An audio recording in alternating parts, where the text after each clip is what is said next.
Students, registers की तरह हम सेल्स को भी सीरीज में और पैरेलल में कनेक्ट कर सकते हैं।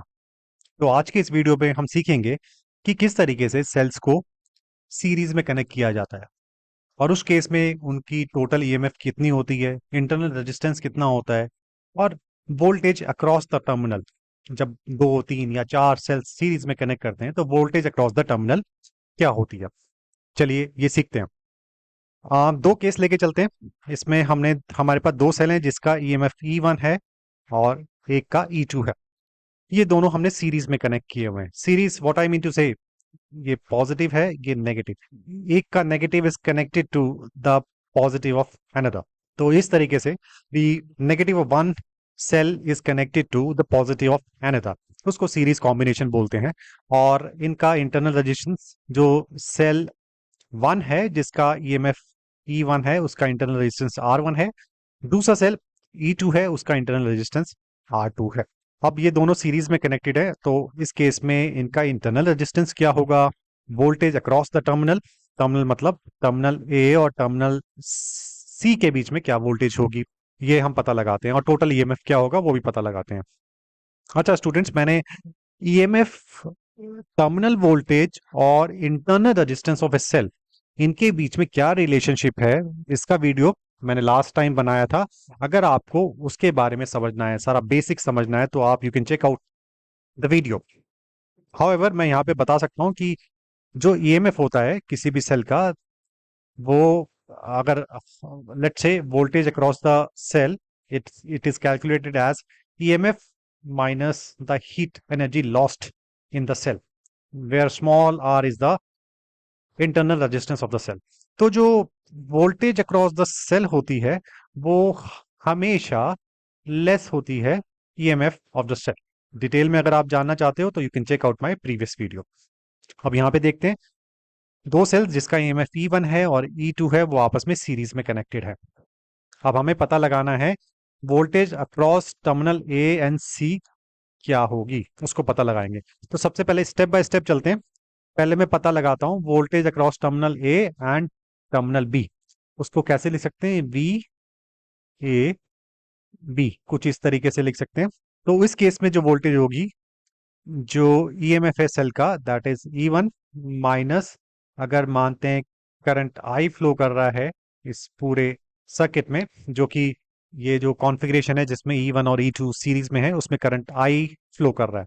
तो in that case EMF of cell 1 E1 minus current times internal resistance. और ये जो चीज है, as a heat energy it gets wasted inside the cell 1। ये एक तरह से हीट एनर्जी है जो कि वेस्ट हो गई। और वो क्यों वेस्ट होती है वो आप पिछले वीडियो में देख सकते हैं।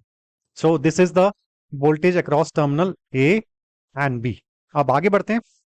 सिमिलरली, अगर मुझे पता लगाना है voltage across terminal B and C, तो मैं क्या करूंगा? बी बी सी कुछ इस तरीके से लिख दिया। तो इस केस में हमारे पास जो सेल E2 है उसका EMF is E2 minus current same flow कर रहा है IR2, जो कि R2 क्या इंटरनल रेजिस्टेंस है सेल 2 का। सो वी हैव एक इक्वेशन ये हो गई मेरी, और this is my second equation. अब मुझे पता लगाना है टर्मिनल ए और टर्मिनल सी के बीच में कितना पोटेंशियल डिफरेंस है, या टर्मिनल वोल्टेज क्या है, टर्मिनल वोल्टेज ए और सी के बीच में क्या है। इन दैट केस मैं कुछ इस तरीके से लिख देता हूं, VAC। इसको हम इस तरीके से लिख सकते हैं, VA माइनस VC लिख सकते हैं। क्योंकि ऐसा क्यों लिखा? अगर मैं VAB की बात करूं तो VAB को कुछ इस तरीके से लिख सकते हैं, VA minus VB, potential difference, potential at A minus potential at B, जो कि ये है। सिमिलरली अगर मैं VBC लिखूं तो उसको कुछ ऐसे लिख सकता हूं, potential at B minus potential at C, जो कि E2 माइनस IR2 है। सिमिलरली अगर मुझे VAC पता लगाना है तो potential at A minus potential at C, potential at A minus potential at C. तो इसको कुछ इस तरीके से भी तो लिख सकते हैं हम, VA माइनस VB और plus VB minus V C. अब माइनस वी बी और plus V B cancel out हो जाएंगे, तो हमारे पास क्या बचा? आप देखिए, वी ए और वी सी तो बचा, V A minus V C बचा। तो मैंने माइनस वी बी और प्लस वी बी एक साथ लिख दिया। ये क्यों लिखा? Because V A minus V B ये चीज है, और V B minus V C ये चीज है। तो अगर इसकी वैल्यू हम पुट कर दें, ठीक है, पुट करके देखते हैं। तो ये हो जाएगा हमारा वी ए सी। तो मेरा V A C would be equal to V A minus V B, जो कि ये चीज है। तो हम ये लिख देते हैं, E one minus I R one plus V B minus V C. इसको ऐसे ब्रैकेट में भी हम लिख सकते हैं। और V B minus B C क्या है? E two minus I R two. तो ऐसे लिख दें, E two minus I R two. इसको कुछ इस तरीके से रीअरेंज कर सकते हैं हम। E one plus E two को एक साथ लिख दो, और माइनस साइन हम बाहर ले लें, आई बाहर ले लें, R one plus R two. कुछ इस तरीके से हम लिख सकते हैं। तो अगर वी ए सी मेरा क्या हो गया, एक तरह से अगर मैं इसको कुछ इस तरीके से लिख दूं, E equivalent minus I R one plus R two की जगह लिख दिया R equivalent. Whereas E equivalent क्या है? E equivalent is E one plus E two, और आर इक्विवेलेंट है हमारा R one plus R two. कुछ इस तरीके से हो गया। तो potential difference across terminal A and C कुछ इस तरीके से हमारा निकल के आया। तो अगर मैं इसका एक तरह से इक्विवेलेंट डायग्राम बनाऊं, सर्किट डायग्राम, तो वो भी कुछ इस तरीके से बन सकता है।